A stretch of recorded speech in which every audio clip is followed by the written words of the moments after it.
Assalamualaikum warahmatullahi wabarakatuh. Di sini saya akan membuat video mandiri mengenai perkenalan data diri saya, pandangan tentang peran bahasa Indonesia di tingkat madrasah ibtidaiyah, dampak bahasa asing bagi anak, dan upaya pelestarian bahasa Indonesia di tingkat madrasah ibtidaiyah. Perkenalkan, saya Tamara Veronica dengan nomor induk mahasiswa 19 10 20 10 19 dari Fakultas Ilmu Tarbiyah dan Keguruan UIN Raden Fatah Palembang, dari program studi Pendidikan Guru Madrasah Ibtidaiyah angkatan tahun 2019. Baiklah, di sini saya akan menjelaskan peran bahasa Indonesia di tingkat madrasah ibtidaiyah. Bahasa Indonesia secara esensial merupakan pembelajaran yang pada arah tujuannya adalah untuk mengembangkan potensi setiap siswa atau manusia dalam berkomunikasi baik secara tulisan atau lisan. Selain itu juga untuk menumbuhkan pemahaman dan pengenalan karya intelektual dan sastra Indonesia. Tujuan pembelajaran bahasa Indonesia di SD atau MI, peserta didik dapat mengapresiasi dan merasa bangga pada bahasa Indonesia sebagai bahasa negara dan persatuan. Peserta didik mampu menguasai bahasa Indonesia mulai dari arti, makna, bentuk, dan fungsi pemakaiannya dengan akurat dan inovatif dalam rangka berbagai hal, kebutuhan, misi, dan situasi.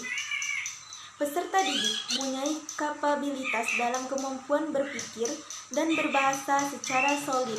Peserta didik mampu mengapresiasi budaya Indonesia baik dari segi distrik maupun konkret, sehingga leluhur dan kebaikan dari nenek moyang bisa terwariskan.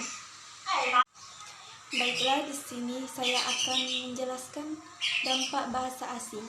Mempelajari bahasa asing dapat mengasah pikiran karena prosesnya memanfaatkan beberapa kemampuan seperti mengingat, mengenali berbagai jenis kalimat, juga menguasai pengucapan bahasa asing pada zaman era sekarang ini. Sangat penting karena memudahkan untuk bersosialisasi.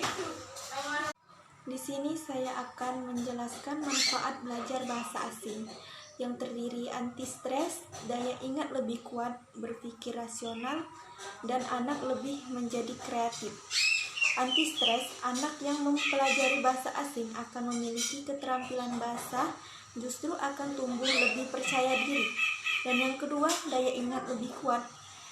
Mempelajari bahasa asing sejak kecil bisa membantu mengingat daya yang terbiasa menghafal kosakata. Dan yang ketiga, berpikir rasional dapat memberi dampak pola pikir bagi anak, akan terbiasa membuat keputusan. Dan yang keempat, anak lebih kreatif, dapat mampu memecahkan masalah dan berpikir logis.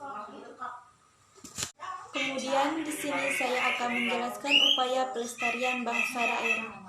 Sebagai penerus bangsa, dalam melestarikan bahasa daerah dapat dilakukan dengan cara seperti berikut. Yang pertama, memasukkan pelajaran bahasa daerah dalam kurikulum sekolah. Yang kedua, membiasakan diri memakai bahasa daerah dalam percakapan sehari-hari. Dan yang ketiga, menggiatkan acara TV lokal yang menggunakan bahasa daerah sebagai bahasa utama, di mana bahasa daerah adalah suatu bahasa yang dituturkan di suatu wilayah dalam sebuah negara kebangsaan, baik itu di suatu daerah kecil, negara bagian federal atau provinsi atau daerah yang lebih luas. Bahasa daerah memiliki khasnya masing-masing yang digunakan sebagai bahasa sehari-hari. Baiklah, itu saja penjelasan dari saya. Saya ucapkan terima kasih. Wassalamualaikum warahmatullahi wabarakatuh.